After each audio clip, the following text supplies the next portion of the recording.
የሀገራችን የኢትዮጵያ ወሳኝ ጉዳይ ስለሆነ እናት ሀገራችንን መታደግ የሚፈልግ እናት ሀገራችንን የሚወድ ሰላሟ የተጠበቀ የተለወጠች የተሳካላትን ሀገር ማየት የሚፈልግ ሰው ይህን ቪዲዮ ሼር፣ ኮፒ ሊንክ፣ ሪፖስት እያደረገ ከኔ ጋር በጸሎት እንዲቆም እጠይቃለሁ።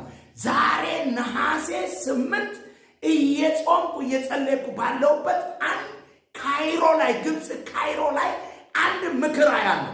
ከዛ ደግሞ ያ ምክር ኔትወርኩን ሞቃዲሾ ያደርግና ከሞቃዲሾ ደግሞ ሰንሰለቱን ሱዳን ላይ ያደርግና ከሱዳን ደግሞ ሰሜን ላይ ያደርግና ከሰሜን ደግሞ ሄዶ አስመራ ላይ አድርጎ እንደገና ደግሞ ያ ገመድ ደግሞ መጥቶ ይገርማቸዋል ኢትዮጵያ መሃል ሀገር ላይ ህዝብ ለህዝብ ግጭትና ሁከት ለማቀጣጠልና በአጠቃላይ ሀገሪቱንና መንግስቷን ስርዓቷን ለማፍረስና ለመናድ አናርኪዝምና ስርዓት አልበኝነት በምድርቱ ላይ እንዲሰፍን እቅድ የያዘ በተጻፈ ሰነድ የሚያወራ መንፈሳ ያለው ከዚህ ሰዓት ጀምሮ መንፈሱ ተቀበረ በኢየሱስ ስም።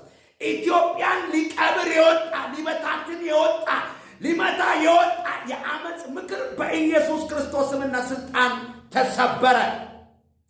የግብፅን ንጉሥ የፈርዖንን ቀኝ እጅ ሰብር ያለው ግራጁንም ሰብር ያለው በወገሻ በመጠቅለል እንደገና ሰይፍ እንዳይይዝ የተሰበረችውን ደግሜ ሰብር ያለው ተብሎ በሕዝቅኤል ምዕራፍ 30 ቁጥር 20 እንደተጻፈ ከዚህ ሰዓት ጀምሮ ኢትዮጵያን የሚነኩ እጆች ሁሉ የተሰበሩ ይሁኑ። ካይሮ ላይ መቀመጫው የተገለበጠ ይሁን። ሱዳን ላይ ወንበሩ የተሰበረ ይሁን። ሰሜን ትግራይ ላይ መቀመጫው ይሰበር። አማራ ክልል መቀመጫው የተሰበረ ይሁን። በአስመራ ላይ መቀመጫው የተሰበረ ይሁን። በአገር ውስጥ የተለያዩ አንቴናዎችን አቁሞ የሚሰራ የሚነጋገር የአመፅ ኃይል በኢየሱስም የደቀቀ ይሁን።